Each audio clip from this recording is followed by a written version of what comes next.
Hey there everybody, welcome back to the channel. Today we're going to be taking on a little bit new of a segment here that I have planned. What we're looking at is a recreation that I made based off of a map that Colorado Parks and Wildlife made. Every month, Colorado Parks and Wildlife publishes a map that shows the drainages that our recently reintroduced gray wolves were found in. And the way that works is they download a bunch of tiles that show watersheds within the state of Colorado, and any of those watersheds that's associated with a pin from the collar on those wolves is listed as somewhere that the wolves were that month. The reason it's important to talk about how this map is constructed is because it involves what we're looking at. What you're seeing here in blue is an outline of all of the watersheds that gray wolves that were wearing collars crossed into between the 23rd of September and the 21st of October of 2025. Like I said, Colorado Parks and Wildlife makes one of these maps every single month, and they change pretty reliably every single month. There are some core areas where it seems like the wolves are hanging out all the time. The buffers on these, however, tend to change every month. There's always new drainages, and then there's also always drainages that are subtracted from the map every month. And so basically what we're going to try and do with these maps is, as the wolves move around and as they start to try to colonize the state of Colorado, we're going to look at where they go, we're going to look at the major spots for conflicts, we're going to look at where they're on public land, where they're on private land. We're going to just try and do an analysis of everything that these wolves are up to so that we can understand how they're moving across the state. I'm going to turn one layer off real quick. Like I said, what you're seeing in blue here is drainages that were included in the October map. If I turn that off, it's going to split up a little bit. That same color of blue is now public lands that are included in those drainages, and then what you're seeing in red are private lands. The reason why that's important is because of conflicts. Areas that are shown in red, just by their very nature, are going to have a higher probability of wolves coming into contact with people's animals, and creating conflicts between wolves and people. And so finally, what we've got here in green, this is a tile showing all of the national public lands in the area. That's Bureau of Land Management, National Forests, and National Parks. The reason we've shown that is just to give a little bit of context outside of the locations that they're living in. So what you see in gray is drainages that are outside of their range last month and that are private land. But where you see green, it's outside of their range in the last month that's on public land. The reason we show that is because obviously it's more ideal to be located somewhere like right here on the Summit Eagle line, where there's a large drainage that they're existing in that is public, and then there's a lot of public land to the south and to the southeast that is also public, so they can move that way and not have to conflict with people. To contrast with that, we have the Grand Route Jackson line right here going up through Route National Forest. You can see here there's quite a bit of public land. There's also so much private land that is off of this that they would be able to access. And so that's not necessarily such a good spot, because any of this gray stuff is going to be a location where they're inevitably going to run into conflicts with people. Last month, 65.78% of all of their range was comprised of public land. That's great. That is better than the alternative of sub 50. However, it's still only 15% above half and half. Very little control is had over the wolves and where they go. However, with management and with other things, they're going to end up either going away entirely because they end up getting shot after conflicts, or they're going to congregate in large areas of public land where they don't have to run into people. And so from my read, I think that what we've got and what we're looking at is that there's 3 subpopulations of wolves. If you look up here in Jackson County, there is a tiny little strip of land right here connecting the ranges in western Jackson County to those in eastern Jackson County. I don't know this, but I would imagine that these are 2 separate subpopulations of wolves that are not interacting all that much and are not spending their time together. The reason my opinion on that is kind of based on contextual stuff and some stuff that we'll look at here in a minute. However, I do believe that you kind of have three main groups in terms of geography. You have some that are spending their time in eastern Jackson, in Larimer, and in eastern Grand County. This is kind of the area where Rocky Mountain National Park is. There's a lot of really large wilderness areas up there. I think there's another meta population, if you will, that's spending their time in between the Wyoming border and somewhere down here, Eagle and Summit, just basically this whole meta population right here. Again, when we look at the conflict data, you'll kind of be able to see where I'm coming from on that.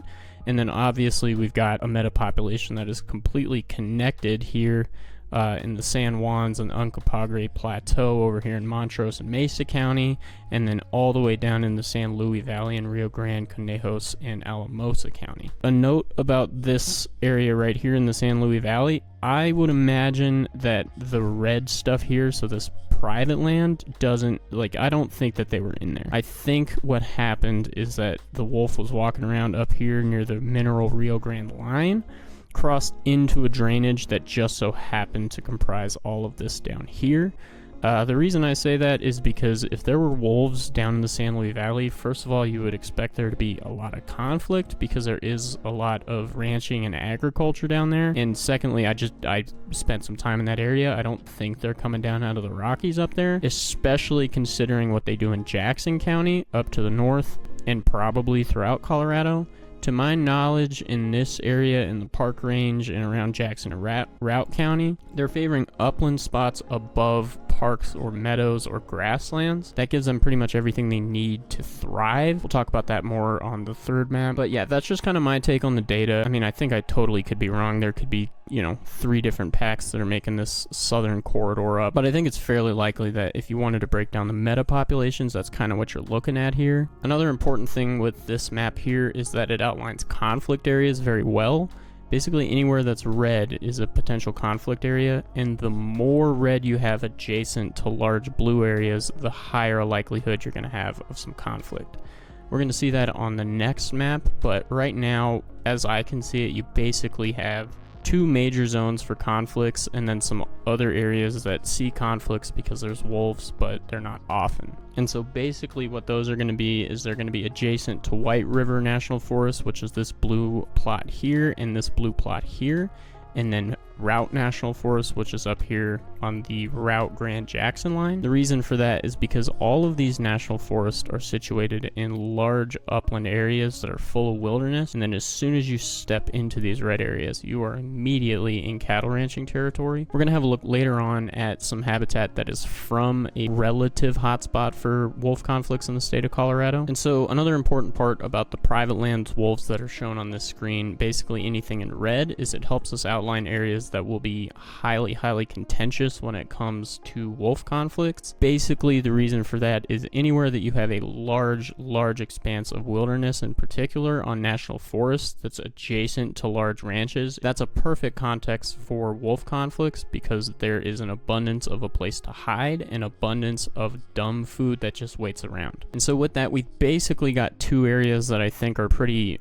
likely to have wolf conflicts going forward. The first is here in Routt County, Eagle County, Rio Blanco County, Jackson and Grand County. So basically all of this red here that is adjacent White River National Forest, which is this plot here and also this plot here, and then Routt National Forest, which is up here to the north in Routt County, Grand County, and Jackson County. Basically, the reason for this, these blue areas up here are all large wilderness areas that are very dense. There's not much access. They're hard to get back into, and that allows the wolves to hide really well. And then what you have here in these red areas is basically the total opposite. It's largely barren. They're largely grasslands. They sit below the ridges that the wolves live on. So all they really have to do is go down that hill, watch over a valley, and then let it get dark, and they can do their thing. Aside from that, this is this is the major corridor that all of the wolf conflicts have been happening in. We'll have a look at an actual piece of habitat that's in there later on. And so down here on the south side of the Uncompahgre Plateau in the National Forest, obviously you have tremendous areas of public land, but you also have tremendous areas of private land. It's very rural out there, especially if they end up moving into those river valleys more and more. I think you'll see a lot of conflict there. So our next map here shows some conflict data so that we can look at what the wolves have actually been doing to cattle and dogs and to other animals. So on this map, what we're looking at is some conflict data. The table on the left is comprised of conflict data that has been collected since the wolves were first reintroduced, so that's since 2021. It's important to point out it's been a few weeks since that map was actually published, so where it says 5 days since the last conflict, that's since that map was published. However, data don't stop for me. We have number of animals that have been killed in the various counties that are associated with conflicts, and then the number of individual conflicts that those resulted in. So Gunnison County, there's been 1 incidence of a wolf being a problem, and it killed 1 animal.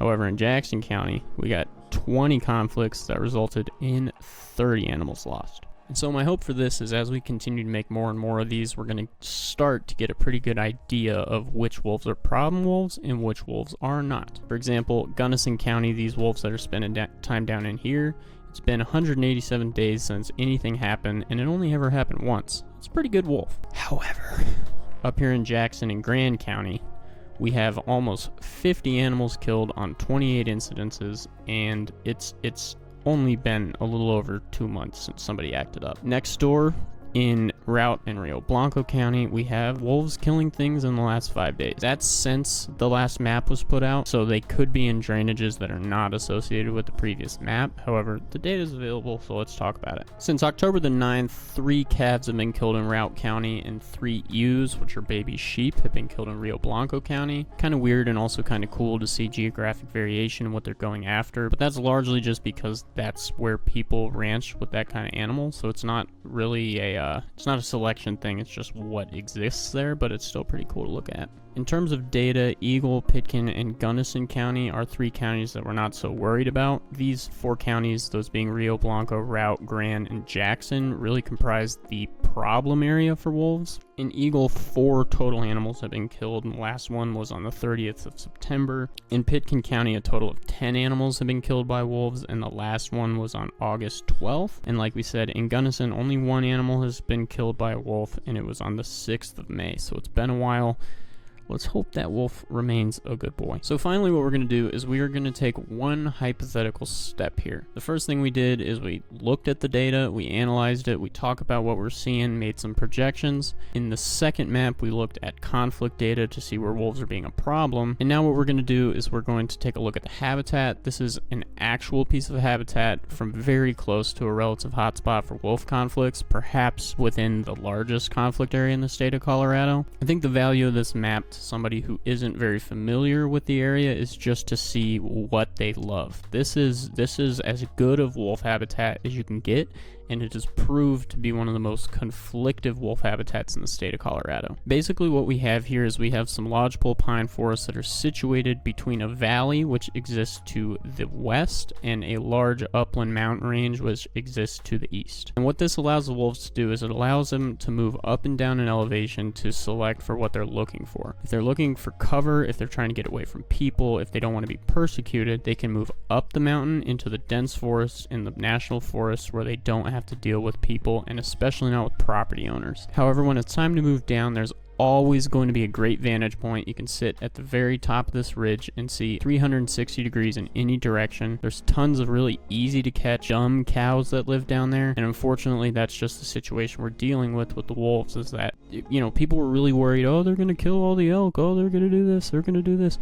Well, actually, it's way easier to kill all the cows than it is to kill all the elk. And so basically what we're looking at here, I'm going to move back to this first map, is this is just kind of a theoretical application of lands that are okay for wolves and lands that are not. As time goes by, if the wolves are going to do well, we're going to have to see these blue areas expand and these red areas shrink. If that doesn't happen, what we're going to see is we're going to see more drainages pop up in the gray areas, and we're going to see them continue to stay in these red areas. I don't think that's super likely in a lot of contexts, perhaps up here in Routt National Forest where they just have stupid easy access to cattle. But for the most part, I imagine Gunnison, Pitkin, Chaffee, all these counties through here that just have massive areas of national forests are going to be preferred. I think this stuff down here in Mineral and Rio Grande and San Juan and Hinsdale is a really exciting prospect.